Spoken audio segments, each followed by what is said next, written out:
Also, if you could just tell me your name to start off with. My name is Francisca Mitchell, and I live on Galleons Drive. I live in a house at Galleons Drive. And when did you move in?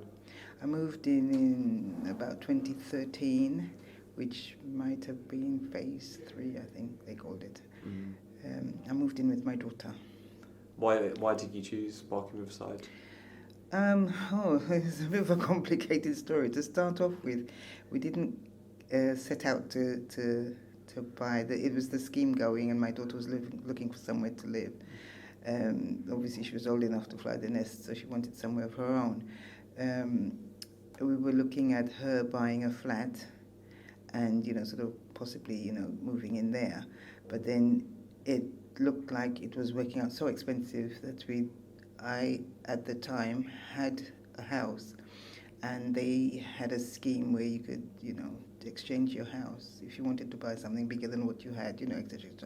So this is how we ended up with that place. It served our purpose because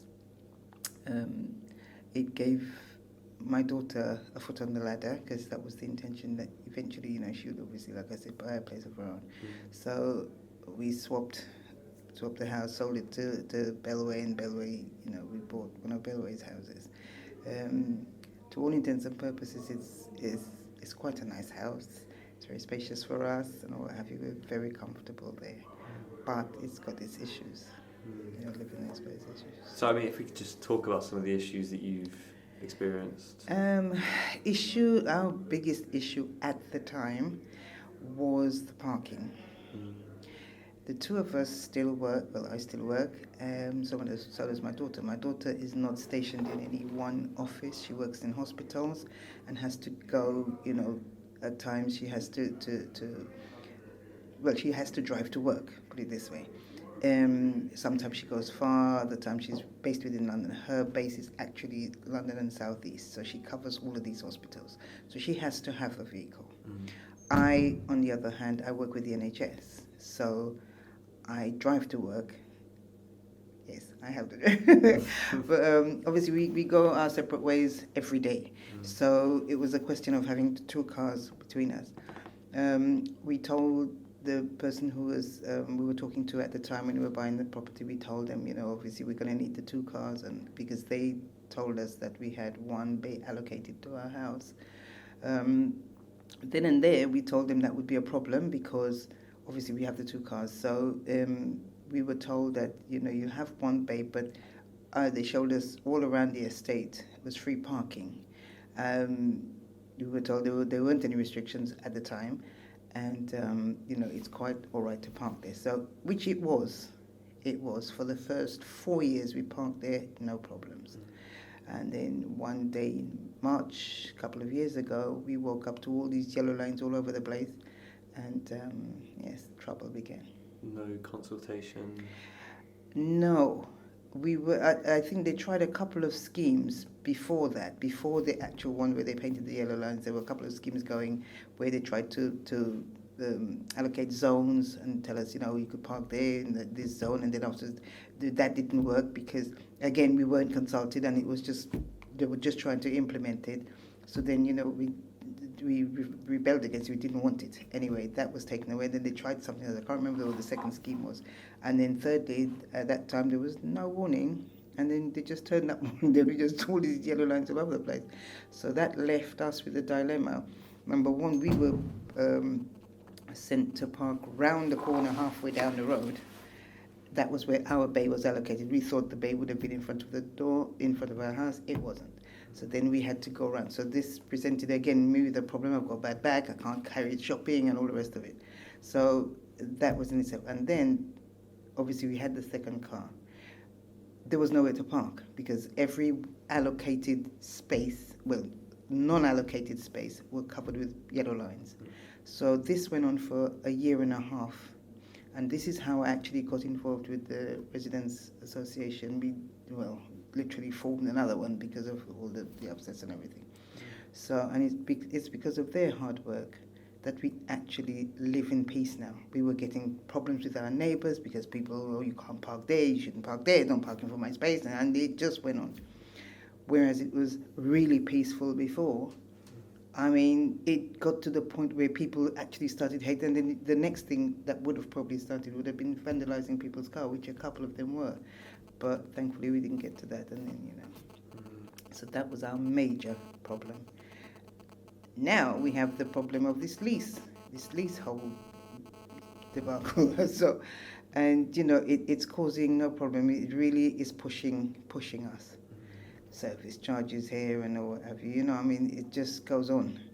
We were being sent bills with, instead of our property being on the bill, it was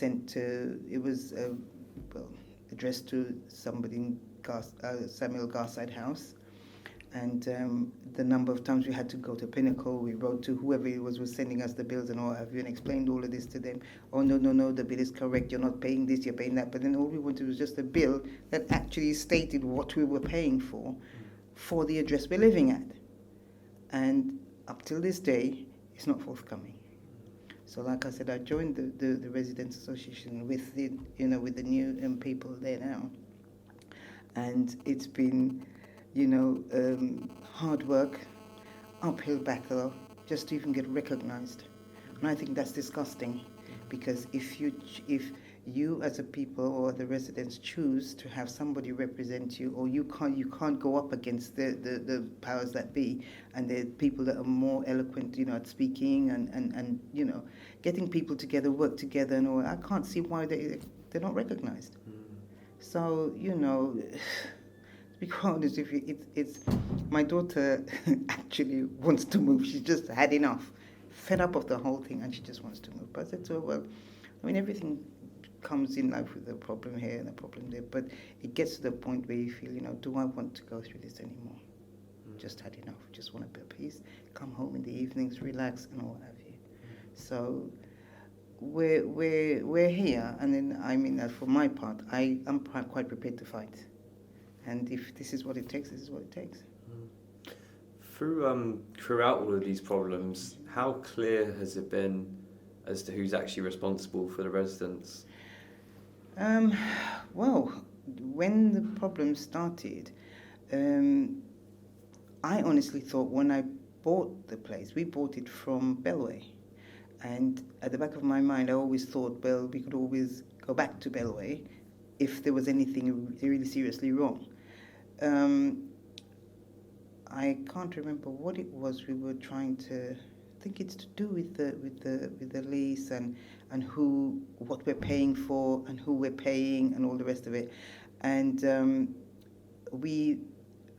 by digging, we found out that we were no longer owned by Bellway, or Bellway was not in charge of the properties. It was BRL, and BRL has somebody else, and Adriatic is there, and then you've got home ground, you've got this one, and it just goes on.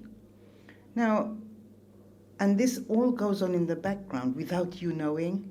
There's something wrong with that, because I just feel to myself, you need to know who you need to go to if you have a problem.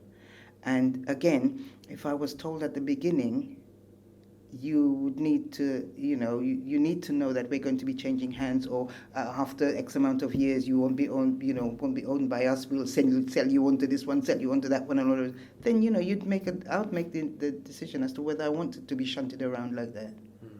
So it's not clear at all. You're not told this at all. So, in a sense, it's mis-selling, because we're putting down something like £250,000.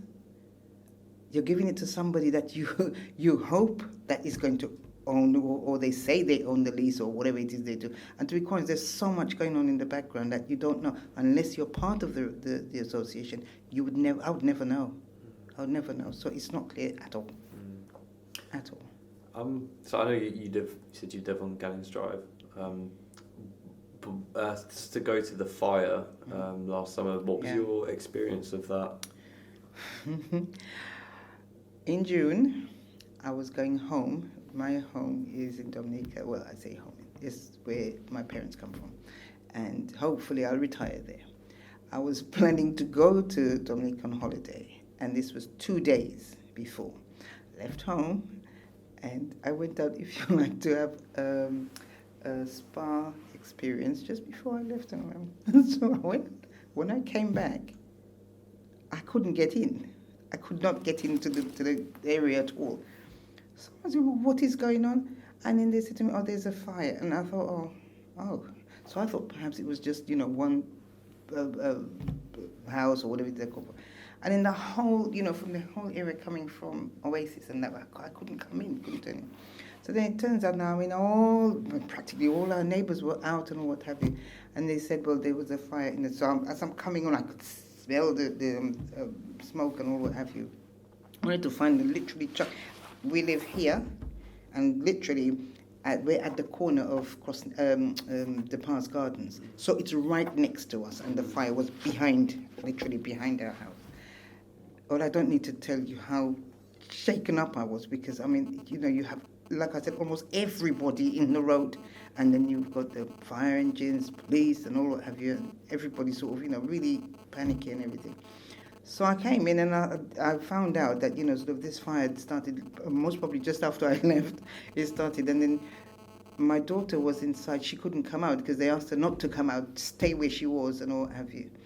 And it just really threw me, because you don't think, okay, the fires happen everywhere. I had a fire once in my life before, and then it was just the house. It was contained in the house. Not a whole chunk of the thing, of the estate. And I just think, so again, our lives, it's like you're buying these properties and you're putting your life, in these people's hands, and there's nobody to answer for it. You don't know who owns what, and then you don't know who to turn to. So then you have your neighbours, sort of all up in arms. In what do they do? And then again, if the Residents Association didn't take the lead with it, sort of get people together and sort of try to organise where these people are going to live, and sort of, so they could have a point of the authorities could have a point of contact. It would have been a mess. It was a bit of a mess, but then you say the least. So, in actual fact, it leaves you really shaken up. And apart from that, looking at how the cladding worked, then we get to know all these rules about 18 meters above and not and what have you. And you look around, and everyone around the estate has got this wooden cladding. So it just, probably by God's grace, that somebody else, another section hasn't caught fire. Because you have things like fireworks going up and all what have you, and bits of cinders. There was one afternoon my daughter came home, because when we moved in, there was a lot of like wood chip where the plants and everything. Yeah. And it was so hot. It was so hot that afternoon, the thing started smouldering by itself.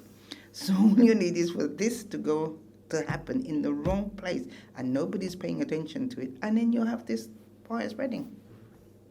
So really and truly, sort of, you don't feel safe, because you just don't know what the next disaster is going to be. So thankfully, again, we've pushed and pushed and pushed for those that need to take responsibility and do something about it. So this is where we are. Thank you very much. Thank you.